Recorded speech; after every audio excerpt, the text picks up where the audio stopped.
দেখেছেন, যদি সংসদ বা রাজনীতিবিদ নয় বরং সাধারণ জনগণ সরাসরি রাষ্ট্রের বড় সিদ্ধান্ত নেয় তাহলে কেমন হবে। ঠিক এমন একটি গণতান্ত্রিক ব্যবস্থার নাম হলো গণভোট। আজকের এই ভিডিওটিতে আমরা বিস্তারিতভাবে জানব গণভোট কী এবং কিভাবে কাজ করে, বাংলাদেশে গণভোটের ইতিহাস, গণভোটের সুবিধা ও সীমাবদ্ধতা এবং আলোচিত 2026 সালের গণভোট নিয়ে বিস্তারিত আলোচনা। ভিডিওটি শেষ পর্যন্ত দেখুন।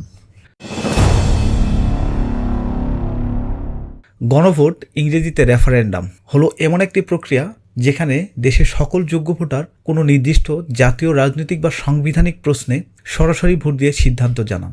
এখানে জনগণ কাউকে প্রতিনিধি হিসেবে বেছে নেয় না, বরং একটি প্রশ্নের উত্তর দেয় হ্যাঁ অথবা না।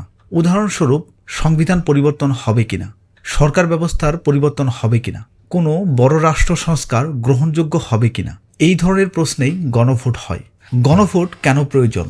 সাধারণত গণভোট হয় যখন বিষয়টি অত্যন্ত গুরুত্বপূর্ণ, সংসদীয় সিদ্ধান্ত নিয়ে জনমত বিভক্ত, রাজনৈতিক সংকট তৈরি হয় অথবা সিদ্ধান্তের জন্য জনগণের সরাসরি সম্মতির প্রয়োজন।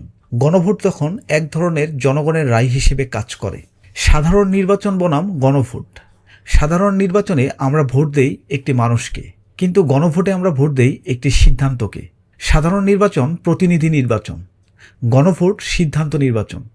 এটাই মূল পার্থক্য। বাংলাদেশে গণভোটের ইতিহাস। 1985 সালে গণভোট। বাংলাদেশে সবচেয়ে গণভোট অনুষ্ঠিত হয় 1985 সালে। এই গণভোটের মূল উদ্দেশ্য ছিল তৎকালীন শাসন ব্যবস্থার প্রতি জনগণের সমর্থন যাচাই করা।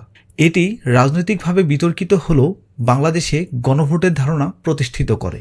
1991 সালের গণভোট। 1991 সালের গণভোট বাংলাদেশের ইতিহাসে সবচেয়ে গুরুত্বপূর্ণ ও প্রভাবশালী। এই গণভোটের প্রশ্ন ছিল বাংলাদেশে রাষ্ট্রপতি শাসিত শাসন ব্যবস্থা বজায় রাখবে নাকি সংসদীয় শাসন ব্যবস্থায় ফিরে যাবে। গণভোটে জনগণের বিপুল হ্যাঁ ভোটের মাধ্যমে রাষ্ট্রপতি শাসন ব্যবস্থার বাতিল হয় এবং বাংলাদেশে আবার সংসদীয় গণতন্ত্রে ফিরে আসে। আজকে রাজনৈতিক ব্যবস্থার ভিত্তি এই গণভোটের উপরেই দাঁড়িয়ে আছে। গণভোটের সুবিধা।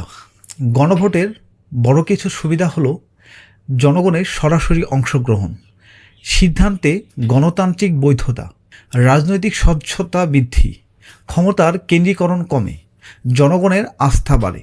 সহজভাবে বললে গণভোট জনগণকে রাষ্ট্রের মালিক হিসেবে প্রতিষ্ঠিত করে।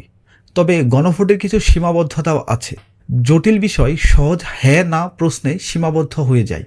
আবেগ বা ভুল তথ্য দ্বারা প্রভাবিত হওয়ার ঝুঁকি, রাজনৈতিক প্রচারণার অপব্যবহার, সংখ্যালঘু মতামত উপেক্ষিত হতে পারে। তাই গণভোট সফল করতে সঠিক তথ্য ও স্বচ্ছ প্রক্রিয়া অত্যন্ত জরুরি। বাংলাদেশে 2026 গণভোট কেন? 2024 সালের বড় রাজনৈতিক আন্দোলনের পর তৈরি হওয়া জুলাই জাতীয় সনদ, জুলাই কার্টার, এটা একটা সাংবিধানিক সম্পর্কিত সংস্কার পরিকল্পনা, যাতে দেশের রাজনৈতিক অবস্থার বড় পরিবর্তন আনার প্রস্তাব রাখা হয়েছে।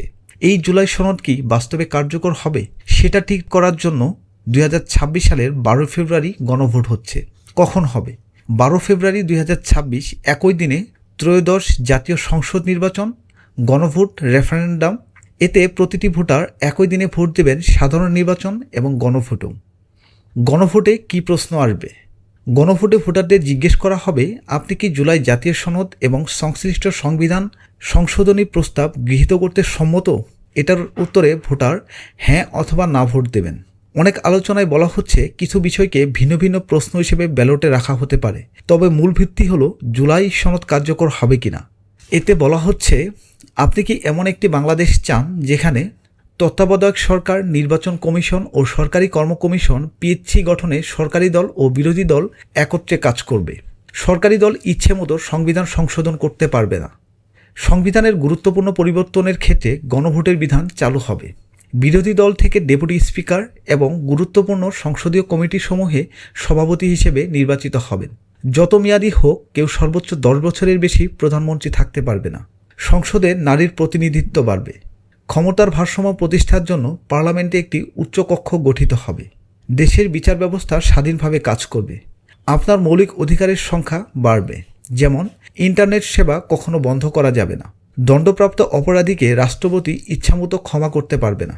রাষ্ট্রপতি ও প্রধানমন্ত্রীর ক্ষমতার মধ্যে ভারসাম্য থাকবে। রাষ্ট্রভাষা বাংলার মর্যাদার পাশাপাশি অন্যান্য জাতিগোষ্ঠীর ভাষারও সাংবিধানিক স্বীকৃতি থাকবে। প্রচারণা ও মতামত। সরকার ও প্রশাসনের উচ্চ পর্যায়ের দায়িত্বশীলরা হ্যাঁ ভোটের পক্ষে প্রচারণা চালাচ্ছেন। তারা বলছেন ভবিষ্যৎ পরিবর্তনের জন্য হ্যাঁ ভোট অপরিহার্য। তবে কিছু নাগরিক ও বিশ্লেষক প্রশ্ন তুলেছেন যে অন্তর্বর্তী সরকার কি নিরপেক্ষভাবে গণভোট প্রচার করতে পারে কিনা তা নিয়ে বিতর্ক রয়েছে। বিশ্বের বিখ্যাত কিছু গণভোট। বিশ্বের অনেক দেশ গণভোট ব্যবহার করেছে।